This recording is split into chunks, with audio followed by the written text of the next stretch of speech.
Good morning, students. Today we are going to start the second lesson, force and laws of motion. First of all, let us discuss the content of this chapter. We shall discuss force, unbalanced and balanced force, and force of friction. Then there are three laws of motion. Newton's first law of motion, which is associated with inertia, and then Newton's second law of motion, which is associated with momentum, and then Newton's third law of motion, which is associated with law of conservation of momentum. And finally we shall discuss the numericals at the end of the chapter. So let us start with force.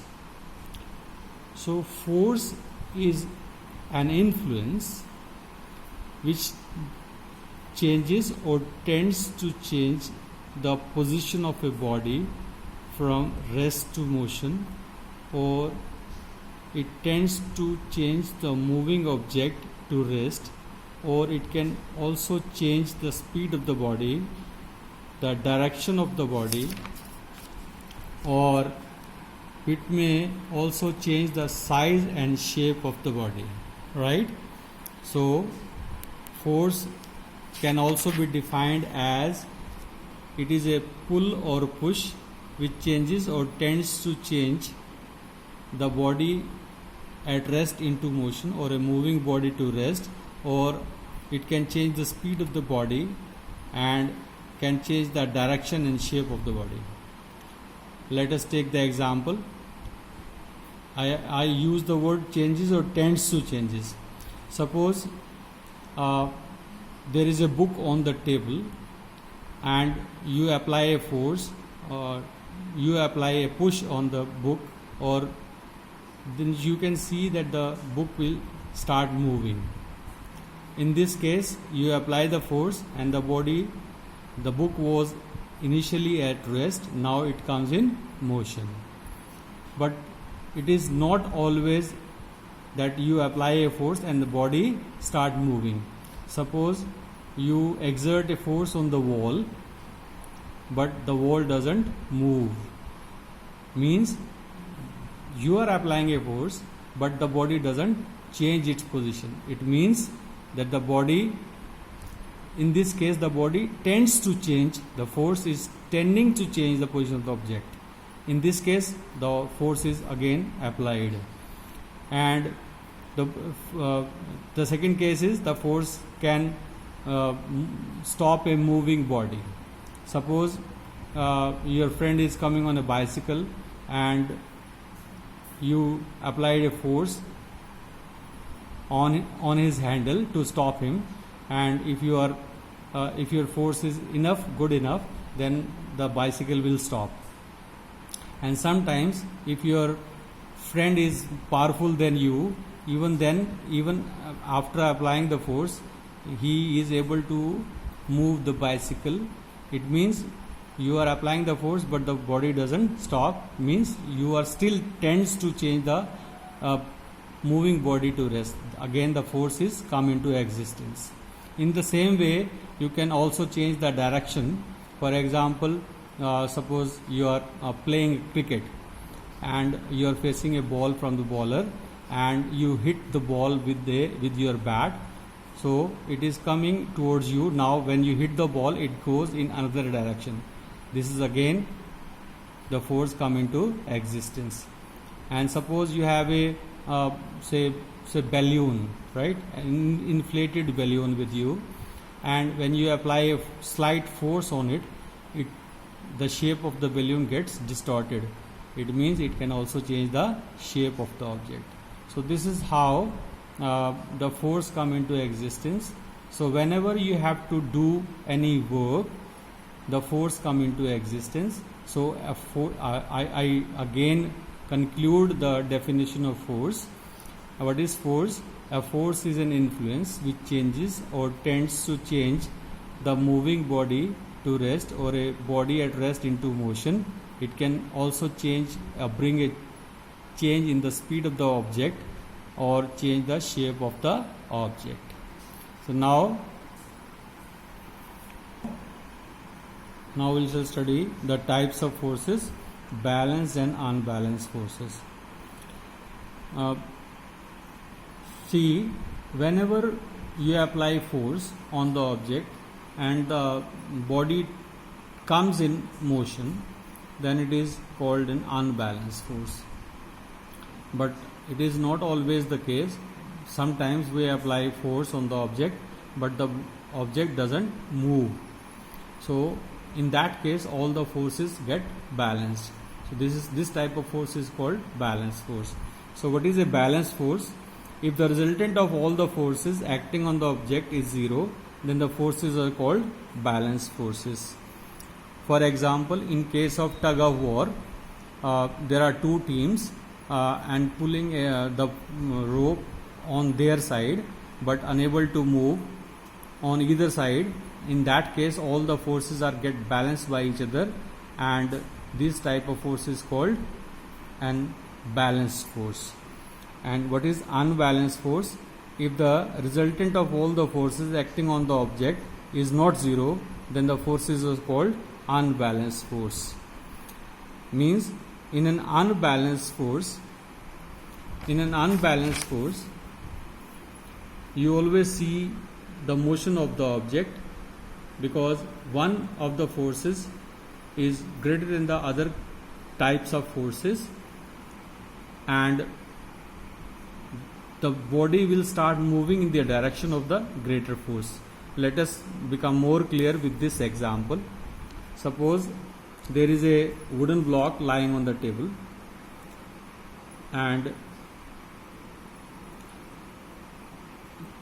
let us see how many forces are acting on the wooden block. There is a weight mg of the wooden block acting vertically downward. जो wait है उसका बेटे body का object का wooden block का, वो vertically downward करता है. वेट हमेशा वर्टिकली डाउनवर्ड करता है. And in this chapter in the third law you will study that to every action there is equal and opposite reaction. So the weight of the body is acting downward, so there must be a equal and opposite force on this, and that is called the upward reaction. So the weight of the body is acting downward and the reacting force is acting upward. Equal and opposite force, that is called the reaction force, is acting in the upward direction. So these two forces are getting balanced by each other. Now you want to push the or pull the object towards point X, say, and you apply a force on it, and if the object doesn't move, it means there is a force which opposes the motion of the wooden block towards the direction of in the direction of the force, and that force is called force of friction.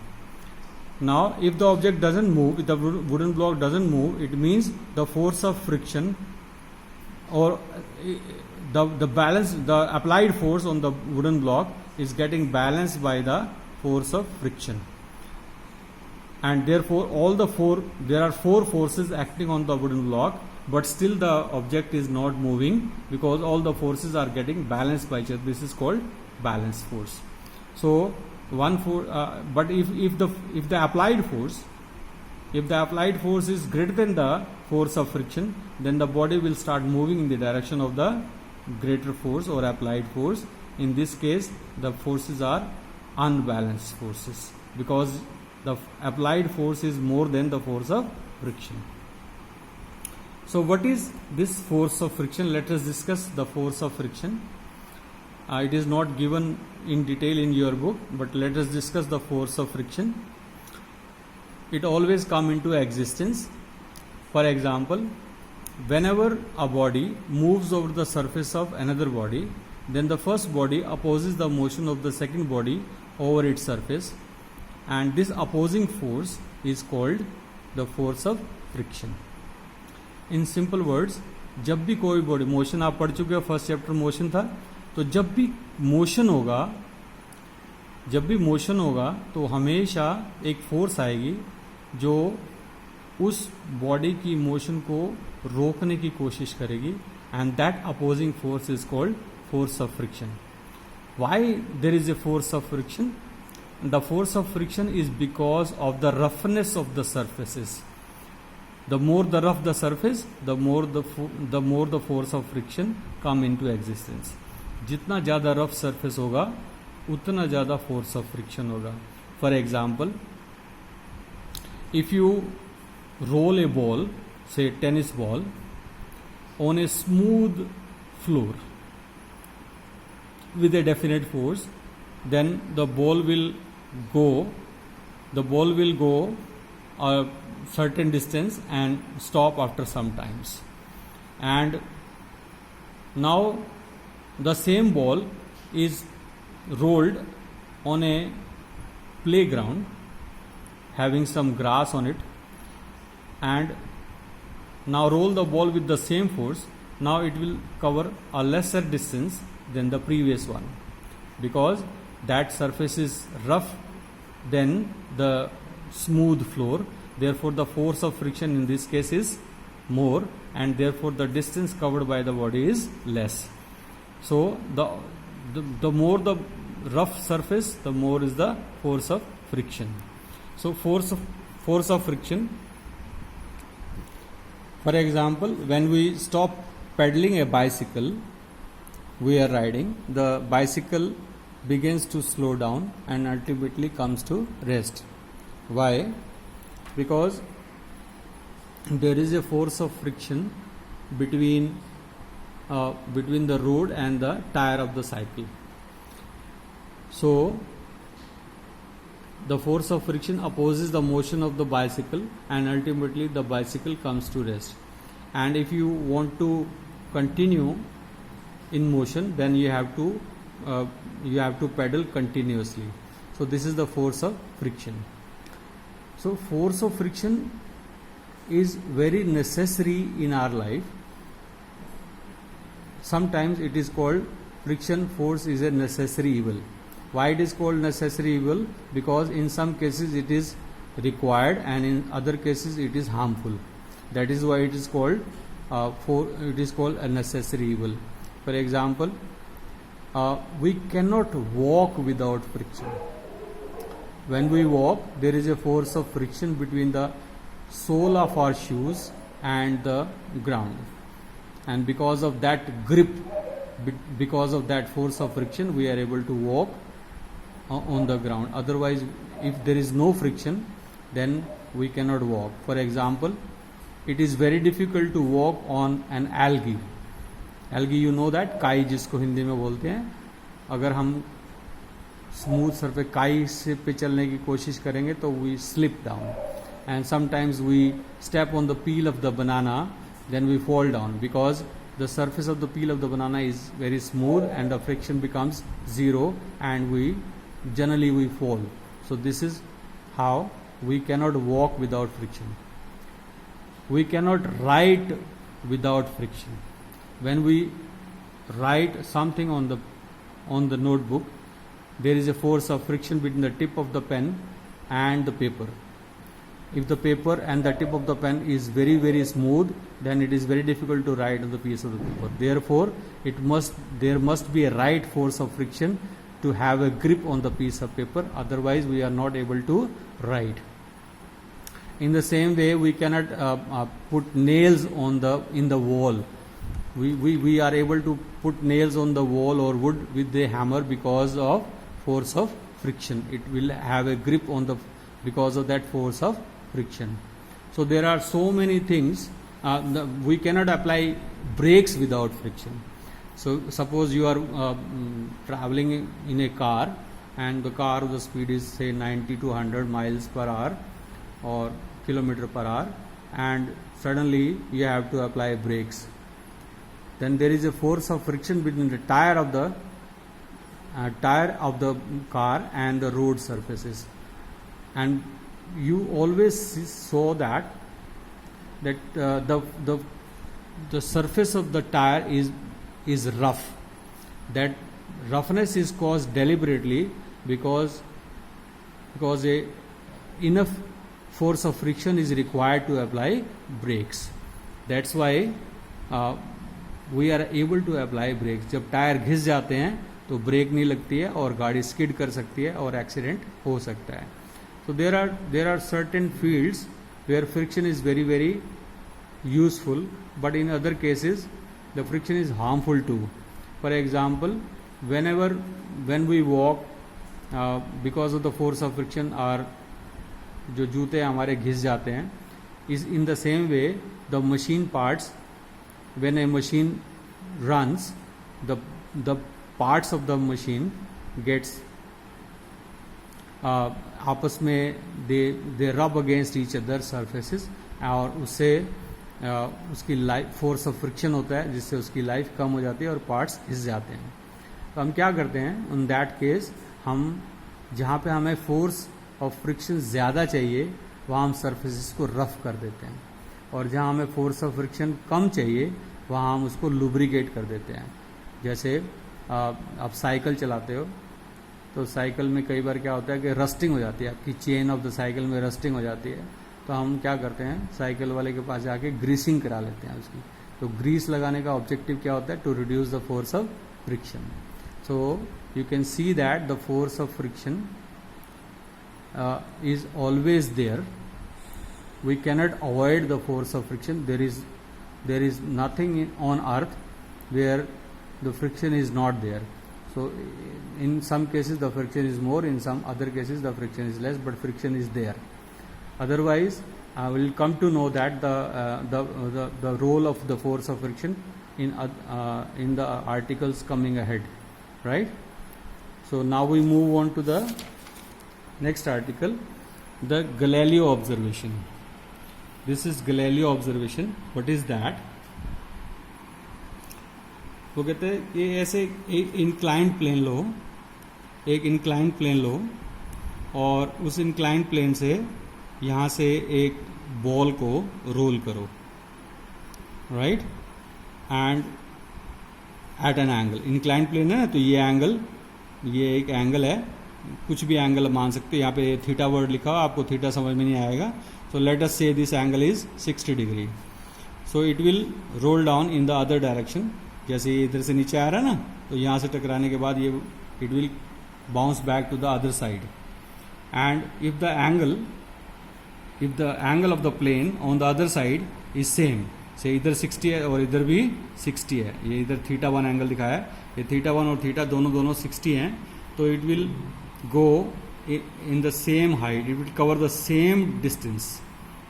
जो distance इधर cover किया है वही distance इधर cover करेगा. ऐसे vertically तो same है, वर्टिकली तो हाइट h ही आएगी, बट ऐसे डिस्टेंस s है, तो ऐसे डिस्टेंस जो s1 है वो भी बिल्कुल किसके जितना होगा, s जितना होगा, अगर दोनों साइड पे एंगल सेम है तो. एंड एक्सपेरिमेंट क्या है, अब वो एंगल को कम करता जाएगा, एंगल को कम करते जाएगा. पहले θ1 से अब θ2 एंगल करेगा, इंक्लाइंड प्लेन को थोड़ा नीचे की तरफ कर देगा, and again roll the ball from this side at an angle of 60 degree. और इधर वो इंक्लाइंड प्लेन थोड़ा उसने नीचे कर दिया, एंगल थोड़ा कम कर दिया है, तो it will travel a distance s2 which is greater than the distance s. अब वो डिस्टेंस पहले से ज़्यादा कवर करेगा जो उसने पहले डिस्टेंस कवर किया था. अगर दोनों साइड पे एंगल सेम होंगे तो दोनों साइड पे डिस्टेंस भी सेम होगा, बट एंगल कम करते जाओगे तो डिस्टेंस बढ़ता जाएगा. और एंगल कम किया तो s3 डिस्टेंस और ज़्यादा बड़ा आ गया. इट मीन्स दैट धीरे धीरे जब आप ऐसे करते जाओगे तो धीरे धीरे क्या होगा कि आप राइट साइड पे एंगल को 0 कर दोगे, यानी आप इसको हॉरिजॉन्टल सरफेस पे कर दोगे. यानी इधर से इंक्लाइंड प्लेन से एक ऑब्जेक्ट आ रहा है, तो बॉल आ रही है, और इधर किसी एंगल कोई इंक्लाइंड प्लेन नहीं है, इधर θ आपने 0 कर दिया, एंगल को 0 कर दिया, तो इंक्लाइंड प्लेन पे हो गया. In that case the body will continue to move. वो ये कहते हैं कि जितनी हाइट इधर है उतनी हाइट वो इधर कवर करेगा, चाहे उसको कितना भी डिस्टेंस कवर करना पड़े. हर बार एंगल कम करने पे डिस्टेंस बढ़ता चला गया, but the vertical height is same.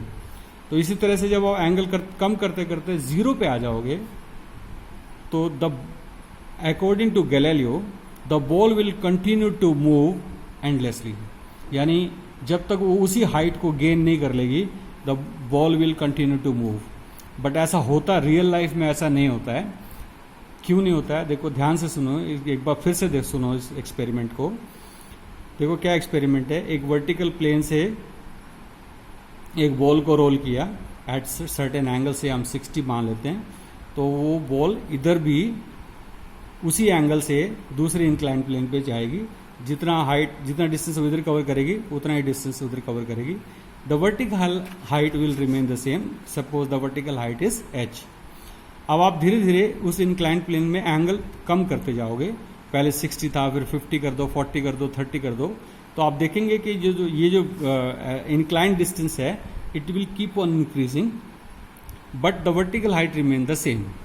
And finally when the vertical angle, this vertical angle theta becomes 0, then the ball will continue to move to attain the same height। क्योंकि जितनी height इधर cover करता है उतनी height उधर cover करेगा। अब इधर क्योंकि आपने थीटा को 0 कर दिया है तो वो हाइट तो कभी आएगी नहीं, वो हाइट कभी नहीं आएगी, तो इसका मतलब क्या होगा? The body will continue to move. But actually में ऐसा होता नहीं है, because the ball will ultimately come to rest, and this is because of the force of friction, right? So in next lesson we'll discuss the laws of motion.